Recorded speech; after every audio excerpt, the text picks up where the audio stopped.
안녕하세요. 저는 97년생인 건장한 청년 성마리아라고 합니다. 이름이 성마리아라고 해서 천주교라고 생각하시는 분들이 있는데 본명은 따로 있고요. 이제 저랑 야외에서 만나면 본명을 알려드리고 있지만 성마리아는 그냥 닉네임이라고 알고 계시면 되고요. 성마TV를 운영하고 있습니다. 원래 처음에 이제 제가 어떤 활동을 하고 있었는데 그 활동에서 알게 된 언니가 그때 청년 골든벨이라는 걸 주최를 하게 되셨어요. 그래갖고 거기에 참가 좀 부탁하고 또 만나서 이야기도 좀 하자 그래가지고 그 청년 골든벨에 참가를 했는데 그때 그 무대를 설치해 주셨던 분이 이은택 대표님이셨어요.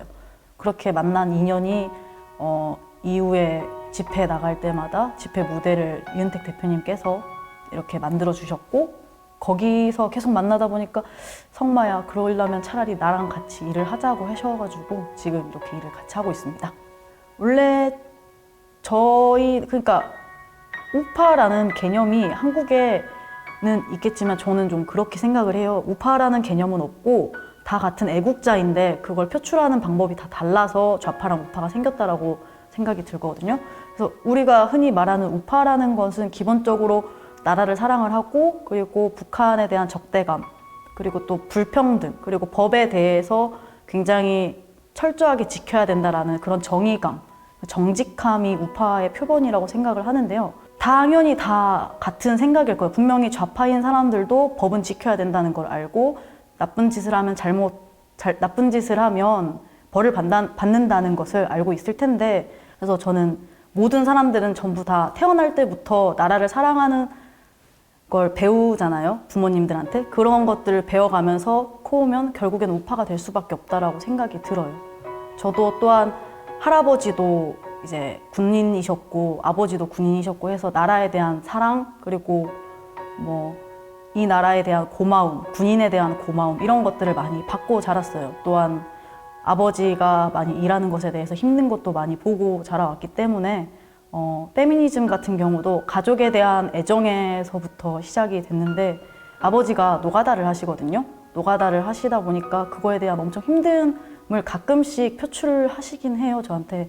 그래서 그걸 보면서 아버지라는 것은 대단하구나. 엄마도 대단하지만 아버지도 가장으로서 많은 짐을 어깨에 싣고 있구나. 이렇게 생각이 들면서 페미니스트들이 말하는 6.25 참정자들은 고기방패다. 군인들은 고기방패에 지나지 않는다. 이런 부분들이 마음에 안 들었고 또 쳐다만 봐도 시선강간, 살짝 스치기만 해도 성추행, 성폭행 이렇게 된다는 것이 결국에는 내가 침묵하면 아버지나 내 남자친구 그리고 만약에 나중에 낳을 내 아들이 자칫 잘못하면 성범죄자가 되겠구나 해서 페미니즘에 대해서 반대를 하게 되었고 그 페미니즘 활동을 하다 보니 자연스럽게 집회라는 곳에 가게 되었고 그 집회가 우파 집회로 같이 이어지게 되었던 것 같아요.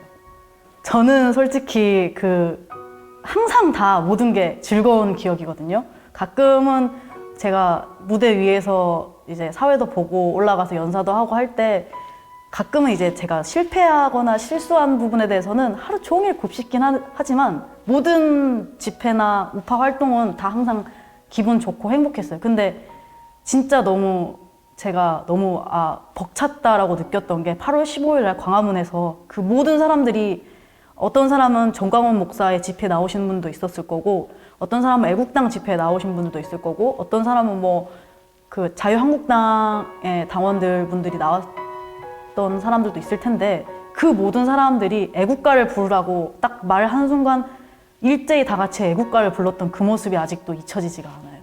저는 그때 너무 애국심이 불타올랐던 것 같습니다. 광화문에서 예전에 축제 같은 걸 했어요. 축제 같은 걸 했는데 그 당시에 광화문 안에서 축제를 했었고 밖에서는 자유한국당 당원들이 모여서 전국적으로 모여가지고 청와대 앞에까지 행진하는 그런 일이 있었거든요.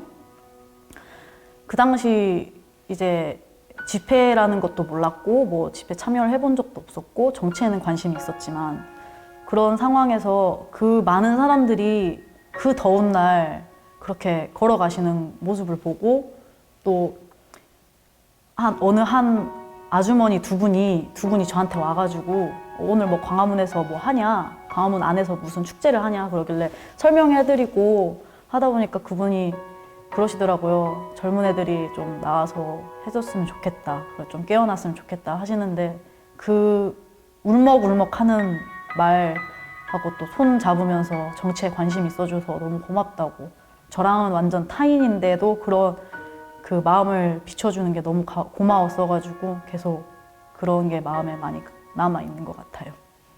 기본적으로 집회를 나가면 그 어르신들의 절절한 모습과 그리고 엄마, 아빠 또래 이제 어머님들, 아버님들이 와서 손잡고 젊은 친구가 이렇게 나와서 해주는 게 너무 고맙다고 그러면서 눈물을 흘리는 모습, 또 뭐라도 해주고 싶으신 마음에 막 음식도 싸가지고 오시는 그런 모습이 너무 저는 감동스럽거든요. 그래가지고 그런 것들이 저에게 계속 동기가 돼서 지금까지 계속 이렇게 오게 된 것 같아요. 이때 동안 했던 활동이 우파하고 이 우파의 목적은 정권을 다시 되찾자라고 생각이 들거든요. 정권을 되찾는 것이 우리나라가 이제 조금 계속 공산적인 부분으로 가는 것도 있고 또 사회주의적인 부분으로 가는 것도 있고 해서 이런 부분이 좀 다시 자유민주주의적인 부분으로 돌아올 때까지 저는 계속 아마 이 행동을 할 거고, 또 페미니즘에 대해서도 페미니스트들이 정신을 차릴 때까지 아마 계속 이 활동을 이어가지 않을까 생각이 듭니다. 제가 생각하는 자유라는 건 자유라는 것 자체가 되게 복잡한데 간단하게 말하면 자유에는 책임이 따른다. 그렇기 때문에 법이 있고 그 법적 수준 안에서 이제 우리의 의견이나 행동을 표출해낼 수가 있는데 그거를 넘는 순간 자유가 아니라고 봐요. 그걸 다 억압하는 것은 자유가 아니라고 생각이 들어요. 국민들이라기보다 이제 저희가 좌파랑 우파가 이렇게 나뉘어 있잖아요. 우파 분들께 하고 싶은 말씀은 몸을 좀 소중하게 생각했으면 좋겠어요. 이때 동안 계속 집회를 보면서 많이 느꼈던 게 자신을 버려가면서 집회를 했다고 느끼거든요.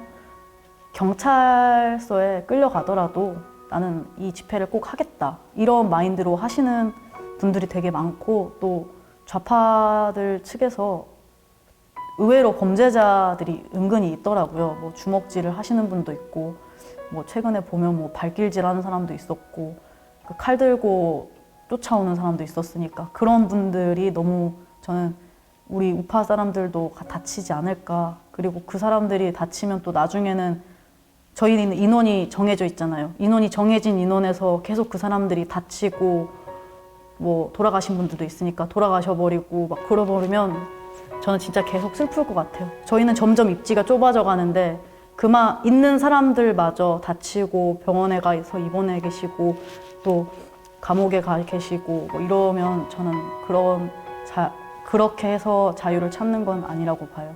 항상 자기가 먼저라고 생각을 하고 항상 건강 걱정하시고 또 가족들을 먼저 생각을 해주셨으면 좋겠어요. 그래서 항상 만나시는 분들에게 하는 말은 언제나 몸조심 하면서 집회하시라고 하시거든요. 여러분들이 없으면 결국 이 나라도 없다는 것을 그걸 꼭 알아주셨으면 좋겠습니다. 그리고 좌파들한테 말씀드리고 싶은 거는 그냥 계속 보시면 될 것 같아요. 민주당과 그 문재인의 그 행보들을 계속 보시면서 스스로 한 번 더 생각하고 또 다시 곱씹으면서 이게 진짜 진정한 정의인가, 이것이 정말 공정한 것인가, 이런 것을 한 번 더 씹어보고 사람이 아닌 그 정책들을 보면서 앞으로 나아갔으면 좋겠습니다.